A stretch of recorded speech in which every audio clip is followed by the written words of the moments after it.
चे प्रभारी माननीय चंद्रशेखर बावनकुळे साहेब आहेत आणि या ठिकाणी बावनकुळे साहेबांनी कामठीच्या नगरपरिषदच्या निवडणुकीला आपल्या प्रतिष्ठेची निवडणूक म्हणून पुढे आलेले आहेत आणि त्यामुळे या निवडणुकीला अधिकच महत्त्व प्राप्त झालेले आहे। आपल्याला माहित आहे की बरियमची आणि भाजपाची युती होती आणि गेल्या 15 वर्षापासून आम्ही मित्र पक्ष म्हणून भाजपाच्या सोबत काम केलेलं आहे। पण या निवडणुकीमध्ये भाजपाने सन्मानपूर्वक वागणूक न दिल्यामुळे आम्हाला नाराजी आली। आम्ही विनंती केली भाजपाला, पण भाजपाने एकही जागा कामठी नगर परिषद मध्ये न सोडता 34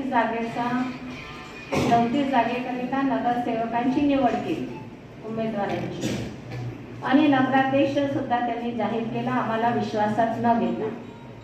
त्यामुळे नाही इलाजाने आम्हाला नगरपालिकेचं नगराध्यक्षाची निवडणूक लढवावी लागली आणि शेवटच्या घटकेमध्ये आम्हाला फारसं नगरसेवकांना उभं करता आलं नाही। फक्त 15 नगरसेवक आम्ही त्या ठिकाणी रिंगणात उतरवले।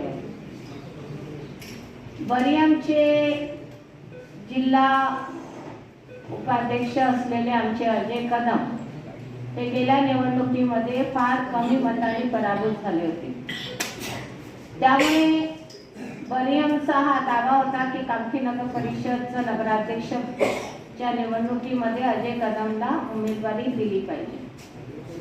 ही मागणी जस्टिफाईड होती, रास्त होती आणि भाजपाला पण अमान्य करण्यासारखी नव्हती।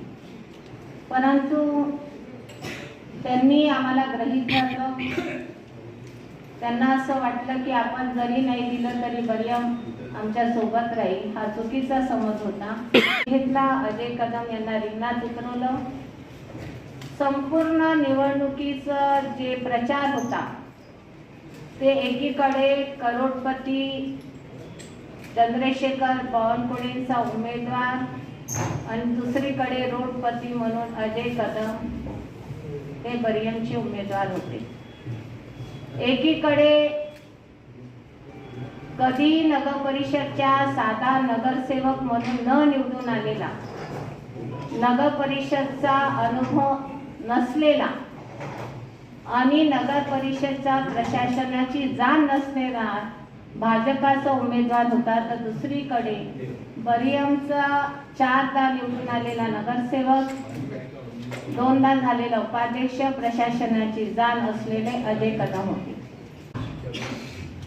एकीकडे बावनकुळेंनी दलालाला उमेदवारी दिली कामठी नगराध्यक्ष पदाकरिता, तर दुसरीकडे बहुजन रिपब्लिकन एकता मंचने एका जमिनीला जुडलेला कार्यकर्ता, लोकांच्या सुखादुःखामध्ये नेहमी सहभागी होणारा आणि सातत्याने लोकांच्या सेवेमध्ये राहिलेला अजय कदम होता।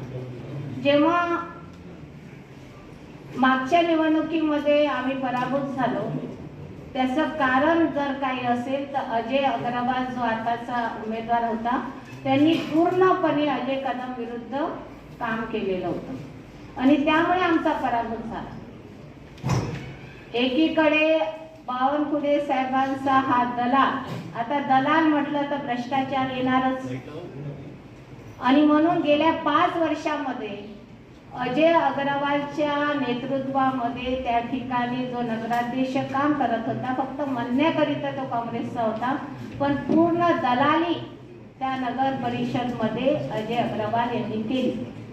त्यामुळे हा लढा थेट जनतेमध्ये गेला आणि लोकांमध्ये, कामठी शहरामध्ये एक वातावरण असं तयार झालं की एकीकडे दलाल, भ्रष्टाचारी, प्रशासनाची जाण नसणारा एक व्यक्ती उभा आहे, दुसरीकडे प्रामाणिक कार्यकर्ता, लोकांच्या सुखादुःखामध्ये असणारा, सातत्याने लोकांच्या सेवेमध्ये असणारा अजय कदम आहे। तर या शहराची निवडणूक अशी झाली की शहराने अजय कदमला प्राधान्य दिलं, अजय कदमची लहर कामठीमध्ये आली आणि ही लहर अशा पद्धतीने चालली की आम्हाला ऑफिस सुद्धा उघडण्याची गरज नाही पडली. आम्ही एकही ऑफिस नगर परिषदच्या निवडणुकीमध्ये उघडलं नाही.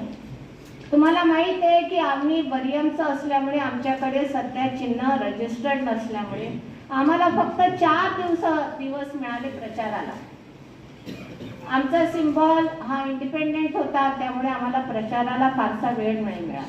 पण मी पहिल्यांदा असं बघितलंय, माझा जन्म कामठीत झालाय, माझं कर्मभूमी कामठी आहे, पण अशा पद्धतीचं अजय कदमची जी लहर होती कामठी शहरात, म्हणजे कोणत्याही समाजामध्ये जा, मग ते आंबेडकरी समाजामध्ये जा, मुस्लिम बांधवांमध्ये जा, हिंदू बांधवांमध्ये जा, प्रत्येक जण म्हणत होता की एक कार्यकर्ता जो आमच्या सोबत राहतो, सुखादुःखामध्ये राहतो, त्या कार्यकर्त्याला आम्ही स्वतःहून निवडून देणार. आणि दुसरीकडे चंद्रशेखर बावनकुळेचा जो दलाल होता त्याबद्दल प्रचंड नाराजी संपूर्ण कामठी शहरात होती, कारण अजय अग्रवालला कोणी बघितलंच नव्हतं. अजय अग्रवाल लोकांच्या सुखादुःखात कधी गेलेला नव्हता.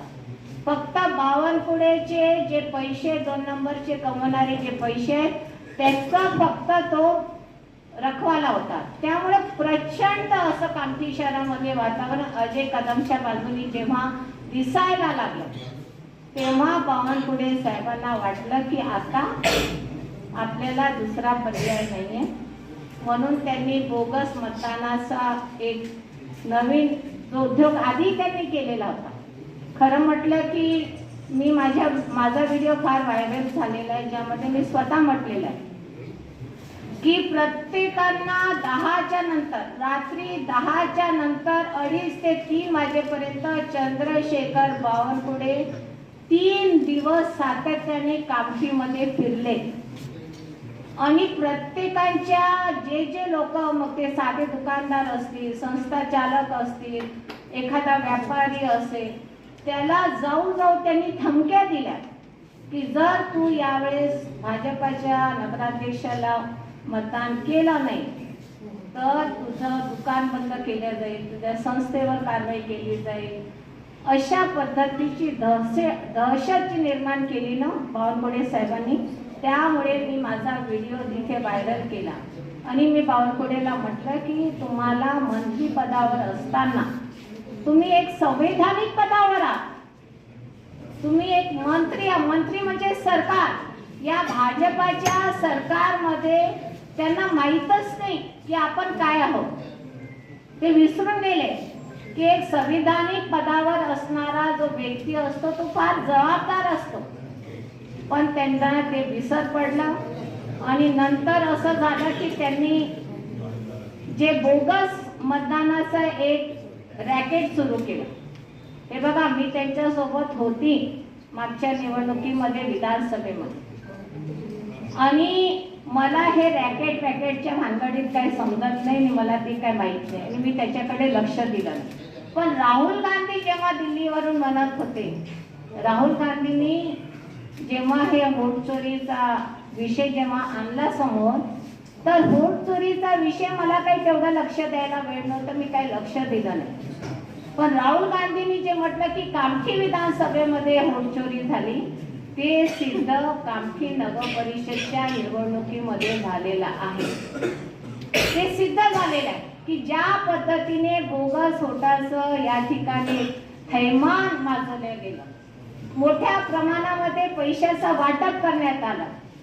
गरीब लोकांना, झोपडपट्टीमध्ये राहणाऱ्या लोकांना आधार कार्ड मागायचं, हे 5,000 रुपये घे, हा आधार कार्ड तुझा दे आणि तुला आता मतदान करायचं नाही.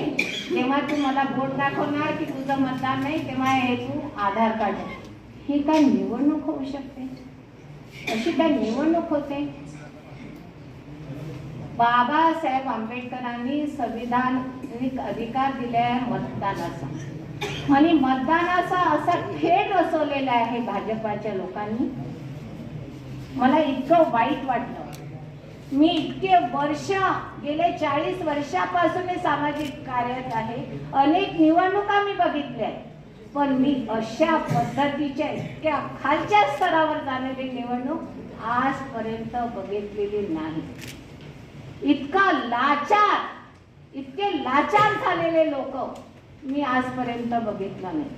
आणि म्हणून कामठीच्या जनतेने हे सर्व लक्षात आल्यानंतर आम्हाला आजही विश्वास आहे की आम्ही निवडून आलेलो आहे.